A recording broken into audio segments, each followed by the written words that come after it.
Joe, unfortunately, we've seen it time and time again. Organized theft rings targeting businesses across Memphis and then reselling their stolen loot online. Now a new collaboration of crime fighters is working with a new law to put the smackdown on shoplifters. Action News 5's Jerry Askin has the details.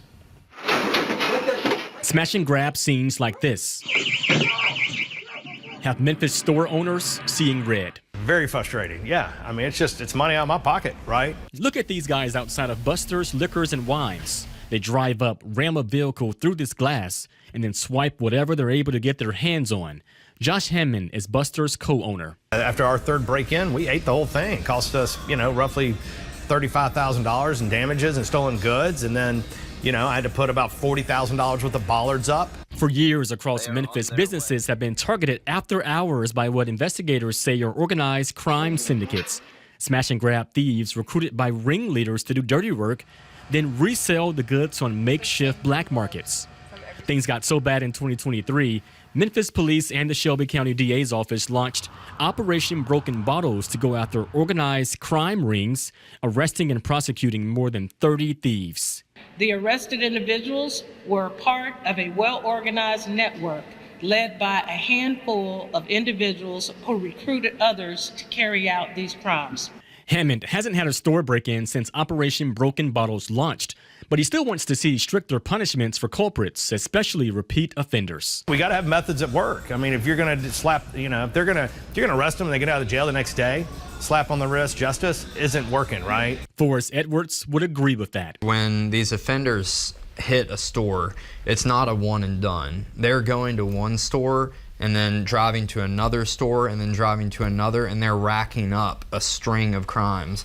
Edwards is a former prosecutor now working with MPD to follow the trail and enhance charges against not only smash and grabbers, but also everyday shoplifters. Gone are the days where you can continually go into a business and steal, get time served, and then be out the next day to commit the same crime. We are charging individuals who are repeat shoplifters with burglary, which is a Class D felony that carries 2 to 12 years in prison. And when you aggregate the amount of theft, rather than just looking at one theft from one Family Dollar, if we can argue that it's a continuous string of criminal conduct, it allows us to aggregate that number into a felony charge. Edwards works alongside Jonathan McGraw in the newly formed Tennessee Organized Retail Crime Alliance, comprised of more than 400 law enforcement officers and retailers working directly with legislators to take back their neighborhoods. Unfortunately, when businesses are impacted, they have to make very difficult decisions, and sometimes those decisions are to close a business in a community where it's very much needed. So you may be talking about a grocery store, a pharmacy, a convenience store. Earlier this year, McGraw's group worked with lawmakers to expand the Organized Retail Crime Prevention Act. Beginning July 1st, offenses like removing anti-shoplifting devices, interfering with fire alarms, or using online marketplaces to sell stolen merchandise come with increased penalties. Those individuals can be charged with organized retail crime, and the punishment could be higher. Memphis Police Lieutenant Eric Petrowski handles shoplifting and theft cases for the Appling Farms precinct.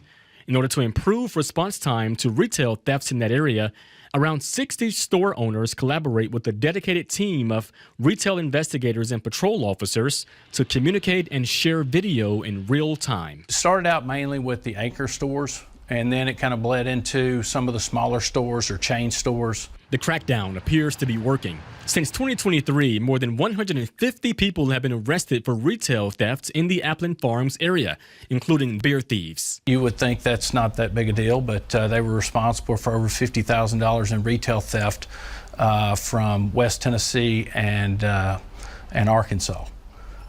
They're still in jail. As well as the Appling Farms collaboration, stores citywide can share security footage with MPD's Connect Memphis program, something Josh Hammond jumped on after so many smash and grabs forced him to upgrade security at all of his stores. Here at Buster's, many of their cameras are directly connected to the Memphis Police Department's real-time crime center. They're dialed in right at our surveillance.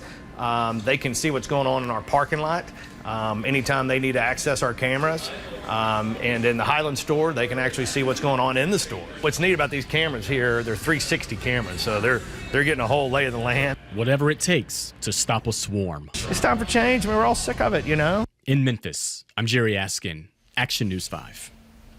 When a business links their security cameras to the Connect Memphis program, it reduces the time it takes for police to come out, obtain video, and put out a suspect description. Currently, more than 10,000 businesses' cameras are part of this program. We've provided a link to sign up with this story on actionnews5.com.